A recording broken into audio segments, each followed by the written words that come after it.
जैसा कि इस चैप्टर का नाम ही है क्या चीज़, दो चर वाले रैखिक समीकरण ना। तो जो दो चर वाले में क्या बोल रहे हैं कि जब दो चर हैं तो इक्वेशन भी हमारे पास दो होगा, और इक्वेशन को हम लोग को स्टैंडर्ड इक्वेशन मान लिए हैं। स्टैंडर्ड इक्वेशन लिखा हुआ इस तरह से रहेगा 2x² + 3y + 5 है इस तरह से, या फिर रहेगा 3x + 5y + 4 ऐसे करके ना। तो जब भी लिखा हुआ रहेगा तो एक इक्वेशन नहीं देगा, जब भी देगा तो दो इक्वेशन देगा, क्योंकि इसका नाम है क्या, दो चर। जितना चर होते हैं इक्वेशन की संख्या उतना ही होता है, ठीक है। अगर 3 चर होगा तो इक्वेशन तुम्हारे पास 3 होगा, तभी तीनों चर का वैल्यू हम लोग निकाल सकते हैं। तो इसीलिए उसका हम लोग स्टैंडर्ड मतलब मानक रूप लिख लिए a1x b1y c1, फिर यहाँ a2x b2y c2 बराबर 0। तो इसमें कुछ बातें हम लोग को जानना है, जो एक्सरसाइज हमारे पास है 3.2 उसमें काम आएंगे। 3.1 हमारा ग्राफ विधि से बनेगा, जो कि ग्राफ पेपर में ही बनेगा, ठीक है। बोर्ड पर हम लोग उसको नहीं दिखा पाएंगे, क्योंकि बोर्ड ग्राफ नहीं है, लाइन खींचेंगे कुछ कम कुछ ज़्यादा हो जाएगा, ठीक ना, इसलिए दिक्कत हो सकती है। वो ग्राफ पेपर में हम लोग पढ़ लेंगे। तो आओ देखते हैं उसमें कुछ बातें क्या जानना है। जैसे यहाँ a1 a2 b1 b2 और c1 c2। a1 a2 b1 b2 c1 c2 वास्तविक संख्या होता है, नंबर होता है। जैसे 2 3 5 जो यहाँ लिखे हैं ना, इस तरह के नंबर होते हैं। क्या होते हैं, नंबर होते हैं। तो उसके कुछ संबंध हैं जिसको सिर्फ हम लोग उस इक्वेशन का कंपेयर इससे करके हम लोग हल तक पहुँच सकते हैं ना। वो क्या है भाई कि अगर a1 बटा a2 बोले तो यहाँ वाला नंबर और यहाँ वाला नंबर, अगर a1 बटा a2 बराबर होगा b1 बटा b2 का, और वो भी बराबर होगा c1 बटा c2 का, अगर यहाँ का नंबर और यहाँ का नंबर क्या हो, बराबर हो, तो हमारा ग्राफ जो है से संपाती होता है, ठीक है। तो ग्राफ हम लोग खींचेंगे तब पता करेंगे कि संपाती क्या होता है। लेकिन और क्या, संपाती मतलब कोइंसाइड कर जाता है। कोइंसाइड करना मतलब एक लाइन ऐसे खींचे, एक मान लो इस इक्वेशन का लाइन ऐसा खींचे और दूसरा इक्वेशन का भी लाइन खींचे जो इसी के ऊपर है, ऐसे। आई बात समझ में, एक लाइन तो खींचे ही, दूसरा का भी जब ग्राफ खींचे तो वो लाइन इसी पर आ गया, तो उसको कहते हैं क्या हो गया, वो संपाती हो गया। अंग्रेजी में इसको कहते हैं कोइंसाइड कर गया। क्या कर गया, कोइंसाइड कर गया। तब इसमें क्या होगा, इसमें अगर x बराबर 1 रखेंगे तो y बराबर कुछ वैल्यू मिलेगा, x बराबर 2 रखोगे तो y बराबर कुछ वैल्यू रहेगा। तो जब अपने से मान रखना रहता है ना, तो बहुत सारा मान निकल सकता है, एक दो नहीं, बहुत सारा, जितना तुम्हारा मन है उतना। तो इसलिए यहाँ क्या लिखा हुआ है कि इसका हल कितना निकलेगा, अनेक हल निकलेगा, एक हल नहीं बहुत ज़्यादा हल निकलेगा, ठीक है।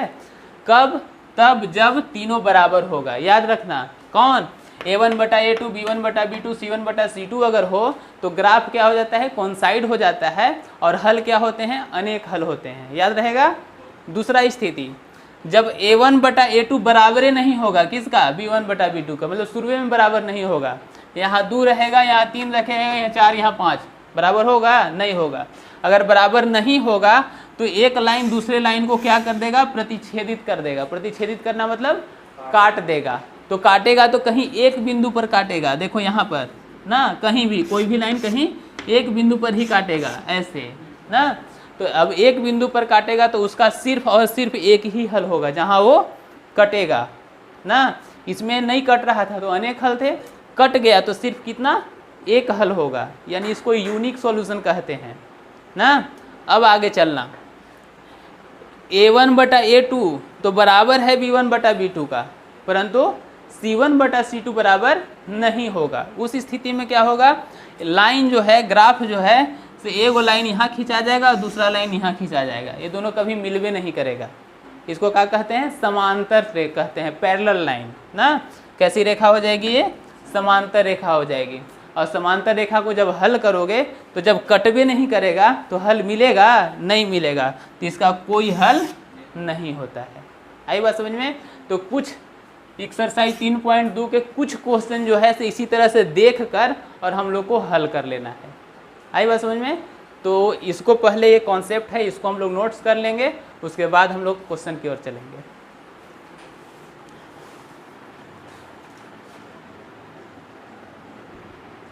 एक बात और जान लेना, संगत और असंगत दो बातें और हम लोग को ध्यान देना है, ठीक ना।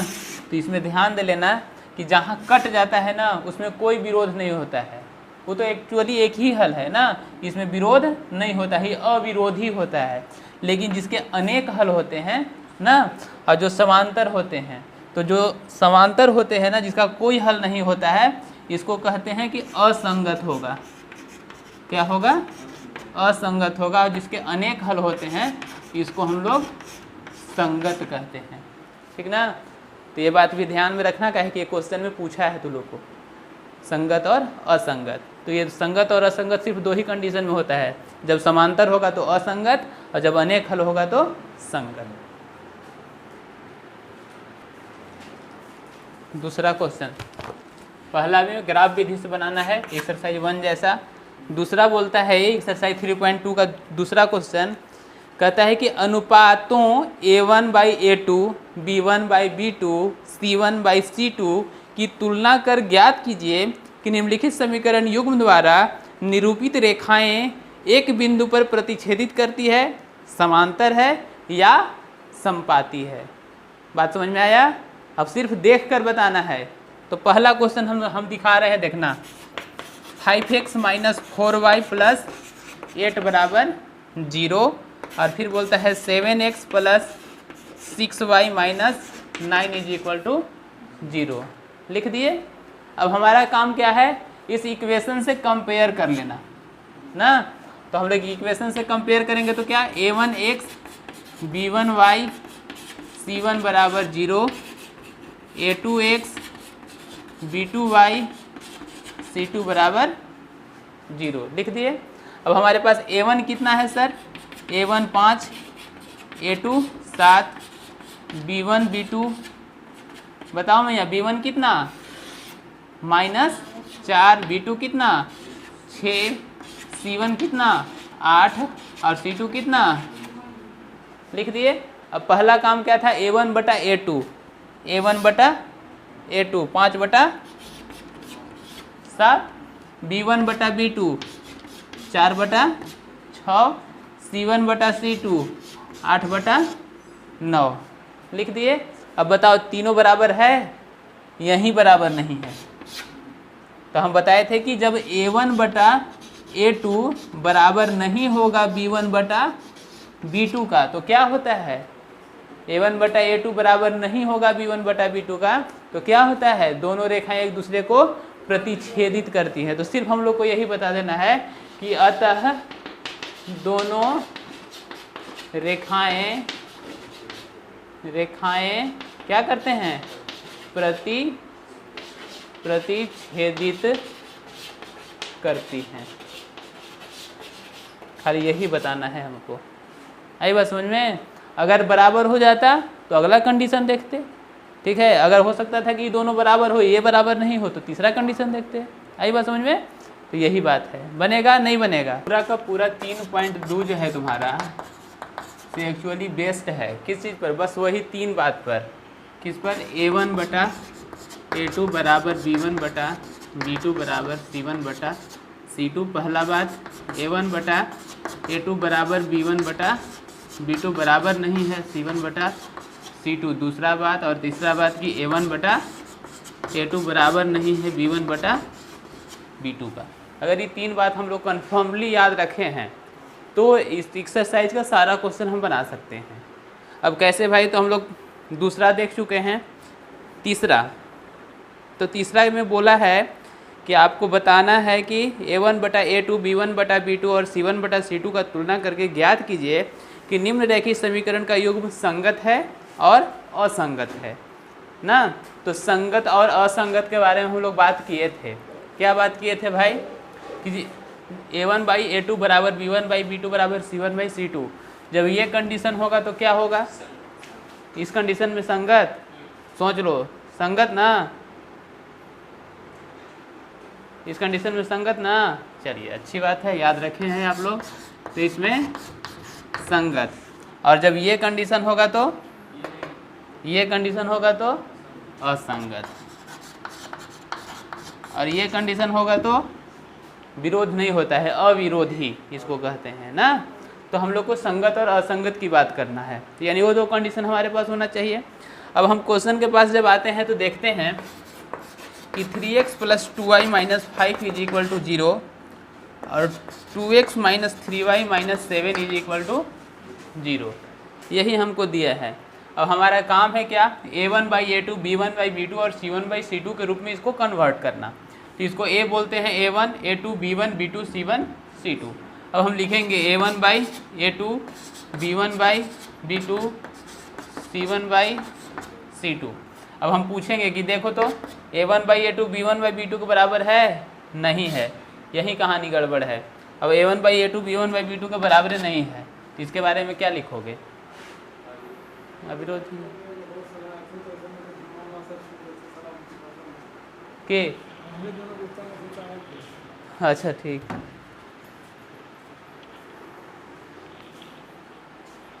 आ गई बात समझ में?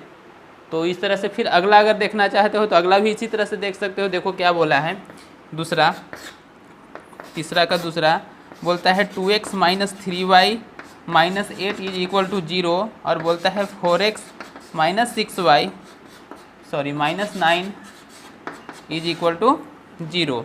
अब देखो इसमें लिखेंगे तो यहाँ होगा 2/4, यहाँ लिखेंगे तो माइनस 3/-6 और यहाँ आएंगे तो लिखेंगे माइनस 8/-9। अब देखो इसको काट सकते हैं, 2 एकम 2 2 दूनी के 4, इसको भी काट सकते हैं, 3 एकम 3 3 दूनी 6, उसको नहीं काट सकते हैं। तो ये भी हो गया 1/2 और ये भी हो गया क्या चीज़, तो ये दोनों तो बराबर हो गया, लेकिन ये बराबर नहीं हुआ। तो देखना a1/a2 बराबर है b1/b2 परंतु बराबर नहीं है c1/c2, तो क्या बोलेंगे? असंगत। बस कन्फर्मली हम लोग को ऐसा ही देख लेना है, असंगत। आ गई बात समझ में? तो बस कंपेयर करना है हमको उससे और कुछ नहीं करना है। क्वेश्चन नंबर तीसरा हो जाएगा। अब चौथा के पास चलते हैं। कुछ काम अपने से भी करना चाहिए, ऐसा नहीं कि सब ट्यूशन टीचर पर आधारित रहोगे तो कंडीशन होगा कि आप नहीं बना पाओगे सर। अब इतना मदद कर दिए तो तुमको ऐसा नहीं है कि इसमें से छांटने भी नहीं है कि a1/a2, अरे सिर्फ इसको बटा में तो लिख देना है और क्या करना है। क्वेश्चन नंबर 4 देखो, कहता है कि निम्न रैखिक समीकरण के युग्म में से कौन सा युग्म संगत असंगत है, यदि संगत है तो ग्राफीय विधि से हल कीजिए।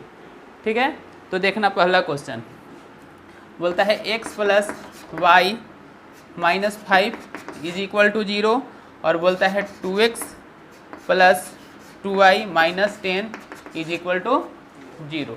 अब पहला काम है हमको जांचना कि संगत है या, तो चलो इसके आगे कुछ नहीं तो 1, इसके आगे कुछ नहीं तो 1, तो कहेंगे 1/2, यहाँ भी कहेंगे 1/2, यहाँ है -5/-10, तो 5 एकम 5 5 दूनी के 10। अब देखेंगे 1/2 बराबर 1/2 बराबर 1/2 क्या है, संगत है, तो ग्राफीय विधि से हल कीजिए, यही बात ना बोला है। तो चलिए हल देखिएगा समीकरण 1 से। समीकरण 1 हमारे पास का है x प्लस वाई बराबर 5। ठीक है, अब हम लोग x बराबर इसको लिख सकते हैं क्या, 5 माइनस वाई लिख सकते हैं। अब करते क्या है ग्राफीय विधि में कि एक x है दूसरा y है, दो ही चरण है हमारे पास, x और y ऐसे लिख लेते हैं। अब y का वैल्यू खुद से लेते हैं, अपने से मान लेते हैं ना, और x के वैल्यू मिलते जाता है। कैसे भाई, अगर y का वैल्यू हम लोग 1 लेते हैं तो 5 में से 1 घटाओगे तो x का वैल्यू कितना मिल जाएगा। y का वैल्यू अगर हम लोग 2 लेते हैं तो 5 में से 2 घटाओगे तो x का वैल्यू कितना मिल जाएगा, 3। फिर चलो y का वैल्यू अगर हम लोग 3 लेते हैं तो x का वैल्यू 5 में से 3 गया तो कितना मिलेगा, 2। अगर y का वैल्यू हम लोग 4 लेते हैं तो y में 5 में से 4 गया तो x का वैल्यू कितना, 1। इस तरह से हमारा ग्राफीय विधि से यह का इसको कहते हैं युग्म तालिका। क्या कहते हैं, युग्म तालिका। युग्म तालिका किसका, समीकरण 1 का बन गया। ठीक है, अब समीकरण 2 का भी ऐसा ही ग्राफ में मतलब ऐसा ही युग्म तालिका बनाएंगे। ठीक है, समीकरण 2 के लिए देखते हैं, इसको इरेज कर दें।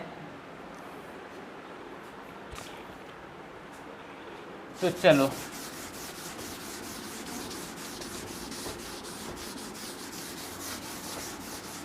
समीकरण 2 के लिए युग्म तालिका क्या है भाई, समीकरण 2 हमारे पास है 2x plus 2y is equal to 10। अब दोनों में है, कॉमन कर लें तो हो जाएगा क्या चीज़, x प्लस वाई 2 कॉमन बराबर 10, 2 गुना में इधर आएगा तो भागा में, तो लिखेंगे x प्लस वाई, 2 से भागा दोगे तो कितना, ठीक। यानी फिर से देखो तो क्या वही लग रहा है तुम्हारे पास है क्या, हाँ, यानी दोनों समीकरण कैसा है, एक जैसा है, यानी इसका भी युग्म तालिका कैसा होगा, ऐसा ही होगा। तो जब ऐसा ही होगा तो बताओ जब ग्राफ खींचोगे, अगर उसका ग्राफ खींचेंगे हम लोग ना, ग्राफ कैसे खींचेंगे, 1 2 3 4 ऐसे ही रहता है, ऊपर में 1 2 3 4 ऐसे रहता है, सब पॉजिटिव है तो इसी यही का यूज होगा। अब चलो 1 2 3 4, 1 2 3 4 कहता है x में 4, तो x इसको कहते हैं, ये वाला x एक्सिस है, अभी y एक्सिस है। x में 4, तो x में 4 कहाँ, यहाँ, जब x में 4 है तो y में कितना है, 1 है, तो y में 1 यहाँ, तो इस लाइन को ऊपर बढ़ाओ, अभी लाइन को ऊपर बढ़ाओ, कहाँ मिला, यहाँ पे, तो एक बिंदु तुम्हारा यहाँ है, ठीक है। फिर चलो x में 3 तो y में 2, x में 3 तो y में 2, दोनों लाइन कहाँ मिलेगा, यहाँ मिलेगा, दूसरा पॉइंट हमारे पास यहाँ है। फिर चलो x में 2 तो y में, x में 2 y में 3, ये लाइन को ऊपर बढ़ाओ, ये लाइन को इधर से बढ़ाओ, कहाँ मिला हम लोग को, यहाँ मिला। फिर चलो x में 1 तो y में 4, 1 4, इसको भी ऊपर बढ़ाओ तो कहाँ मिल जाएगा, यहाँ मिलेगा। तो ये जितना पॉइंट्स बनाया है सब पॉइंट्स को मिलाते हुए एक रेखा खींच दो, ऐसे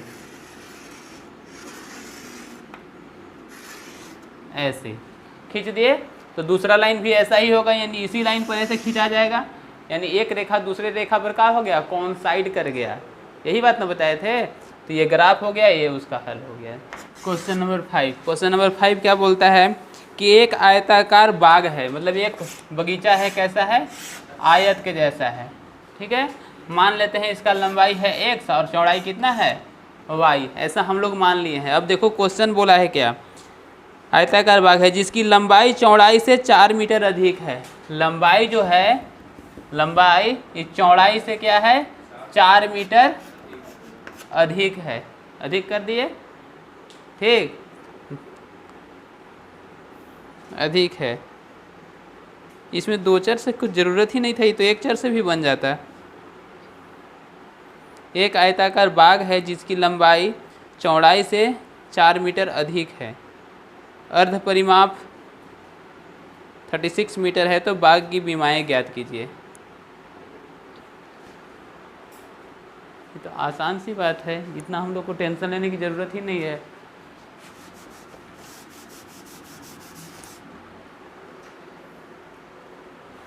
क्या है भाई, कहता है कि एक आयताकार बाग है, ठीक है, बना लिए, जिसकी लंबाई जो है से चौड़ाई से 4 मीटर अधिक है।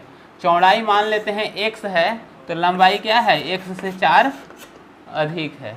अब परिमाप, परिमाप, परिमाप बराबर क्या होता है, 2 इंटू लंबाई प्लस चौड़ाई, तो 2 लंबाई कितना है सर, तो x प्लस 4 और चौड़ाई कितना है x, तो क्या करें भाई, x और x कितना, 2x प्लस 4, 2 को भी अंदर ले जाएंगे, लेकिन रुको, क्वेश्चन बोला है अर्ध परिमाप, क्या बोला है, अर्ध परिमाप, अर्ध, अर्ध मैंने क्या चीज़, आधा, तो एक भी कर देंगे क्या चीज़, आधा, तो 2 से 2 गया कट।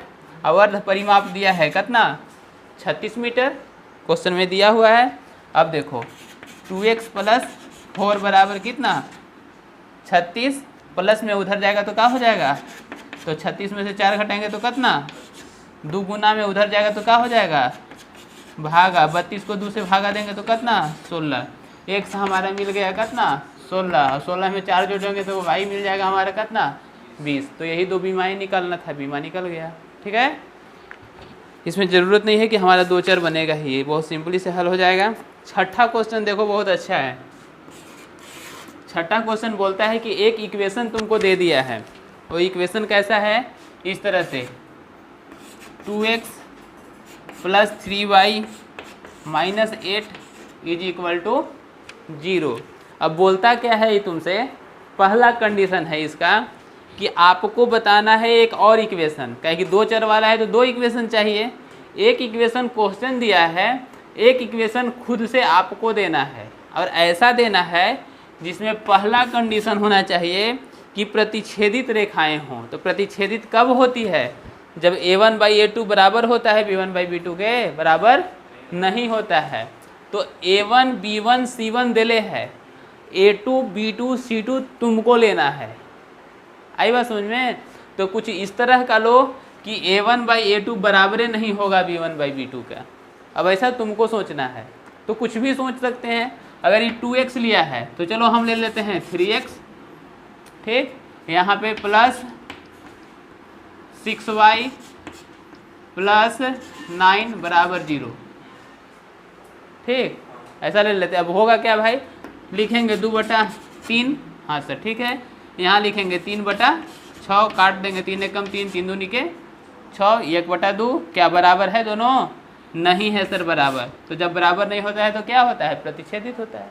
तो अब इसका आंसर मिला होगा तो जरूरी नहीं है कि वो यही लिया होगा, वो कुछ भी ले सकता है। हो सकता है 2 ले लेगा, यहाँ हो सकता है 4 ले ले, हो सकता है 8 ले ले, हो सकता है 12, कुछ भी ले सकता है। तुम भी कुछ ले सकते हो।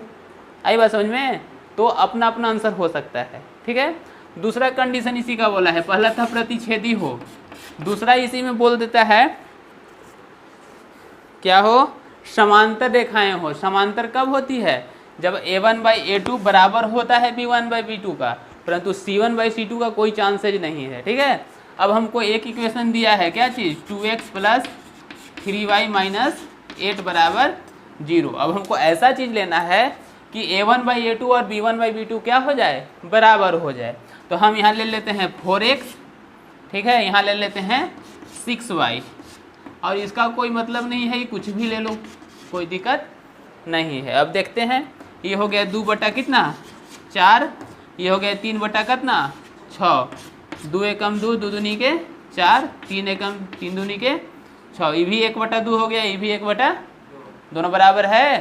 तो हम लोग बोलेंगे ये दोनों बराबर है, लेकिन यहाँ हो गया -8 और यहाँ हो गया 7, ये बराबर है? नहीं है। तो a1/a2 b1/b2 के बराबर, हाँ सर हो गया। c1/c2 बराबर नहीं है। तो इस तरह का ग्राफ, मतलब इस तरह का रेखाएं क्या होंगे? समांतर होंगे। आई बात समझ में? अब तीसरा कंडीशन है हमारे पास। तीसरा क्या बोला है? इक्वेशन पहला यही है, हाँ, और दूसरे इक्वेशन बोला है कि ऐसा लो कि तुम्हारा ग्राफ कैसा हो जाए? संपाती हो जाए, यानी तीनों बराबर हो जाए। तो हम लोग कुछ नहीं करो, ये बोलता है कि है हमारे पास 2x 3y माइनस 8 बराबर 0। अब तुम्हारी मर्जी, इसमें 2 से गुना करके ले लो, 3 से गुना करके ले लो, 4 से गुना करके ले लो, कुछ भी ले लो। तो मान लो 3 से, तो 3 दूनी के 6x 3 तिहाई 9y 3 8 24, लीजिए। अब तीनों बराबर हो जाएगा। ये भी 1/2, ये भी 3 तिहाई 9, नहीं 1/3, ये भी 1/3 और ये भी 1/3, तीनों बराबर है। तो हाँ सर है। और जब बराबर है तो क्या है? समपाती। आई बात समझ में? दिक्कत है? बन जाएगा? समझ में आ गया है ना? तो चलिए, ये बात थी क्वेश्चन नंबर 6 में। क्वेश्चन नंबर 7 कहता है कि समीकरण हमको दिया हुआ है, क्या है भाई? x माइनस वाई प्लस 1 बराबर 0, और एक और इक्वेशन दिया है, बोलता है 3x plus 2y minus 12 is equal to 0। बोलता है का ग्राफ खींचिए, मतलब ग्राफ विधि से हल करना है, समझो। ग्राफ खींचिए, x अक्ष और इन रेखाओं से बने त्रिभुज का शीर्षों का निर्देशांक ज्ञात कीजिए और त्रिभुजाकार पटल का छायांकित कीजिए। देखो, सबसे पहला बात तो हमको इस इक्वेशन के मदद से हमको ग्राफ खींच लेना है और तब देखना है कहीं त्रिभुज बन रहा है या नहीं बन रहा है। तो अब हम लोग देखते हैं, पहले तो इसका हम लोग हल करेंगे। हल करने का तरीका क्या है कि कोशिश करेंगे कि इसको सबको कुछ ना कुछ कोई इस पार ले आए ना। तो चलो करते हैं। तो यहाँ लिखते हैं x प्लस 1, माइनस में है, इधर ले आए तो क्या हो गया? ये प्लस में, यानी y बराबर x प्लस 1 हो गया। अब हम लोग को क्या करना रहता है? युग्म तालिका बनाते हैं। युग्म तालिका बनाते हैं। युग्म तालिका में दोनों वेरिएबल यानी दोनों चर को लिख देते हैं, ठीक है। और कम से कम 3 पॉइंट्स हम लोग या 4 पॉइंट्स इसमें निकालते हैं। अब निकालते कैसे हैं? किसी एक का वैल्यू खुद से रखते हैं, दूसरे का वैल्यू वो इक्वेशन हमको दे देता है। जैसे y का मान निकालना है, अब x का मान अपने से रखेंगे। मान लो कि x का मान हम 1 ले लिए, तो 1 और 1 का हो जाएगा 2, तो y का वैल्यू कितना हो जाएगा, y बराबर ना निकलेगा, x की जगह 1 रख दिए तो 1 और 1 2 हो जाएगा। समझ रही है बात को। चलो अगर x का वैल्यू कोई 0 ले लिया, x का वैल्यू कितना ले लिया 0, तो 0 में 1 जोड़ेंगे तो क्या मिलेगा, 1 मिलेगा। ठीक है, कोई इसका वैल्यू 2 ले लिया, तो 2 में 1 जोड़ देंगे तो क्या मिल जाएगा, बताओ। इस तरह से और मान निकाल सकते हो या नहीं। अब कोई 3 लेगा तो 3 और 1 कितना 4, कोई 4 लेगा 4 और 1 कितना 5, 6 और 1 कितना 7। कहोगे कि सर प्लस में ही सिर्फ लेते हैं, नहीं माइनस में भी ले सकते हैं सर। कोई वैल्यू यहाँ ले लेगा कितना -1, तो -1 + 1 का हो जाएगा 0। कोई ले लेगा इसका -2, तो -2 + 1, तो -2 में से 1 जाएगा तो क्या हो जाएगा -1। तो इस तरह से हम लोग अनेक हल निकाल सकते हैं। आई बात समझ में, इस इक्वेशन का अनेक हल। तो हम लोग कुछ हल निकाल लिए यहाँ। अब इसी तरह से इस इक्वेशन का भी कुछ हल हम लोग निकालेंगे। तो चलो और देखते हैं। यहाँ हम लिख रहे हैं 3x, तो सब प्लस में है, हाँ किसी ना किसी एक का वैल्यू निकालना ही होगा हमको। तो चलो 3x बराबर कर देते हैं, दोनों को उस पार ले चलते हैं, तो हो जाएगा क्या चाहिए यहाँ 2y - 2, लेकिन ये भी प्लस में है तो यहाँ आके क्या हो जाएगा, ठीक है माइनस में हो गया दोनों। अब क्या करें, 3 यहाँ गुना में है, इधर जाएगा तो क्या हो जाएगा, क्या 12 था, हमको लगा कि +2 लिखा हुआ है, -12 है। चलिए यानी यहाँ +12 रहेगा, ठीक ना। अब 3 यहाँ गुना में इधर आएगा तो भागा में, यानी -2y + 12 बटा, ठीक है यहाँ तक। अब चलो युग्म तालिका बनाना है, लेकिन अब इसमें थोड़ा टेंशन वाला युग्म तालिका है, तो आसान वाला था, जल्दी जल्दी बना दिए, ठीक है। कटेगा नहीं ना, कटेगा, ये 3 चौके सिर्फ 12 कटेगा, दोनों प्लस में है, नहीं ना कटेगा, इसलिए इसको ऐसे ही रहने दो फिर, ठीक। अब चलो अब क्या करें सर, युग्म तालिका बनाना है। तो चलो हम लोग x का मान निकलेगा कब, जब y का मान हम लोग खुद से रखेंगे ना। तो मान लो कि y का मान हम लोग रख दिए कितना 1। अब y का मान 1 रखोगे तो क्या होगा, 2 एकम 2 + 12/3, तो 2 हो गया माइनस में, 10 में से 2 गया तो कितना 10/3, बटा में आएगा, कोई फायदा नहीं है। कोई ऐसा नंबर लो जो कि पूरा पूरा कट जाए, ज़्यादा बढ़िया रहेगा ना, बढ़िया रहेगा, वैल्यू गलत नहीं है, लेकिन ऐसा वैल्यू लेना है जो कि आसानी से कट जाए, ठीक ना। तो 12 में से 2 गया 10, नहीं कटेगा सर। 12 में से 3 जाता तो 9 होता, कट सकता था। तो अगर हम लोग यहाँ 2 लेंगे तो 4 हो जाएगा, तो यो 8 हो जाएगा, ये तो यो नहीं कटेगा। 3 लेंगे तो 3 दूनी के 6 हो जाएगा, 12 में से 6, हाँ कुछ काम बन सकता है ना। तो 3 लेते हैं, y का वैल्यू कितना लेते हैं 3, तो y का वैल्यू 3 लोगे तो क्या हो जाएगा सर, -2 × 3 + 12/3, तो 3 दूनी के -6 + 12/3, 12 में से 6 घटाए तो कितना 6/3, तो काट दिए, 3 दूनी के 2 आ गया। युग्म तालिका ऐसे लिख लो, x y, हम लोग किसका वैल्यू लिए हैं, y का वैल्यू 3 लिए, तो x का वैल्यू कितना मिला, ठीक है। चलिए अब आगे बढ़ते हैं, फिर कोई वैल्यू लेते हैं। सर प्लस में ही लेना है, नहीं माइनस भी लो ना यार, माइनस भी ले सकते हो। जैसे -1 लेंगे अगर, तो ये हो जाएगा +2, तो 12 और 2 कितना 14, नहीं कटेगा। अगर 2 लेते हैं तो 2 दूनी के 4, तो 12 और 4 कटेगा, नहीं कटेगा। 3 लेते हैं तो 3 दूनी के 6, 12 और 6 18 होगा, तो 18, 3 से 9 दूनी 3 6 18, कट सकता है। तो लेकर देखते हैं, y का वैल्यू हम लोग ले लिए कितना -3। अब यहाँ लेंगे -2 गुना -3 + 12/3, 3 दूनी के 6, माइनस माइनस प्लस हो गया, + 12/3, 12 6 18, 18/3 6 18। अब y का वैल्यू कितना लिए -3 लिए, तो x का वैल्यू कितना मिल गया 6 मिल गया।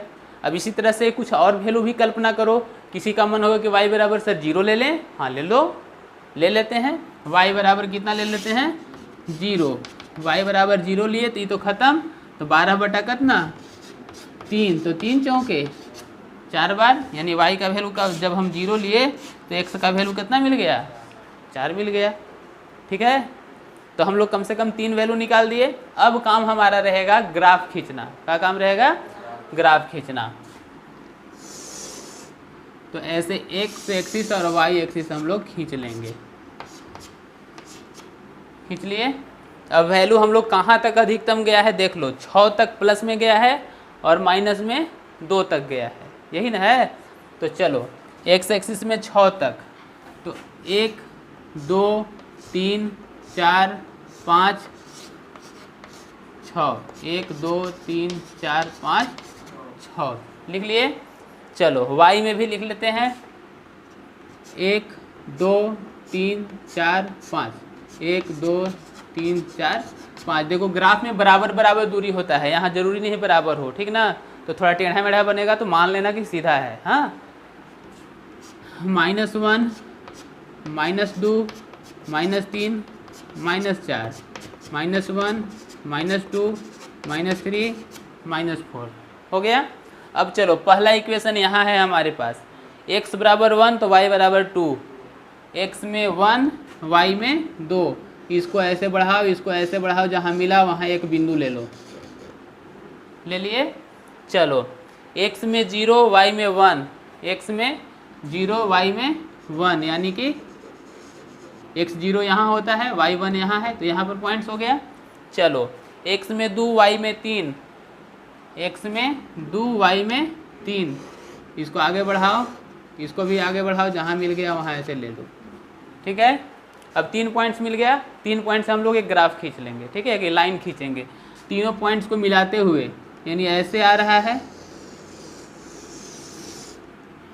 खींच दिए लाइन। अब इस लाइन को हम लोग लिख देते हैं। ये कौन लाइन है, ये लाइन है हमारा x माइनस वाई प्लस 1 बराबर 0, x माइनस वाई प्लस 1 बराबर 0। खींच लिए। अब चलो इसका काम खत्म हो गया। अब तुम इसके पास आओ, x बराबर 2 तो y बराबर 3, x बराबर 2 y बराबर 3, वो पॉइंट कहाँ है। ठीक है, फिर आगे चलते हैं। x बराबर 6 y बराबर -3, x बराबर 6 y बराबर -3, देख रहे हो -3 ना, y में यही -3 है, तो इसको आगे बढ़ाओ, इसको आगे बढ़ाओ, जहाँ मिला वहाँ तुम्हारा पॉइंट है। ठीक है, x में 4 y में 0, y 0, x में 4 है और y में यानी यहाँ है। ठीक है, अब ये तीनों को मिलाते हुए एक रेखा खींच देना है, तो खींच लेते हैं ऐसे।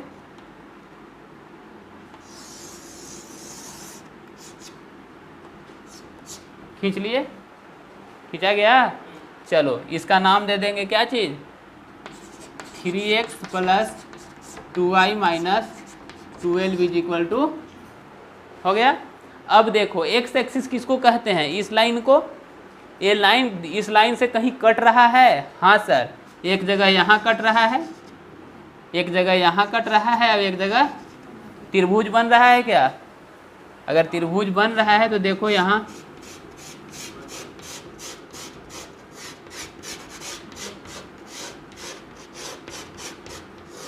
त्रिभुज बन रहा है, कह रहा है कि त्रिभुज को छायांकित कर दिए। अब त्रिभुज को किस किस पॉइंट पर बन रहा है, तो यहाँ कौन सा पॉइंट है, देखो x वाला पहले देखो कितना है 2 और y वाला कितना है 3, तो एक हो गया 2 3। ठीक है, इसका नाम दे दो a। ठीक, यहाँ आ गए, यहाँ है b। यहाँ कौन कौन पॉइंट है, यहाँ कौन 0 होता है, y 0 होता है। अब x कितना है -1, तो यहाँ लिखेंगे -1 और 0 है b हमारा। c यानी एक और यहाँ पॉइंट्स है, तो यहाँ मान लो c, तो ये वह x है 4 और y है कितना, आई बात समझ में। तो यही 3 गो शीर्ष भी बताना था, त्रिभुज भी बताना था जो x एक्सिस से बनता है, बन गया। तो ये है तुम्हारा क्वेश्चन नंबर 7 सर जी।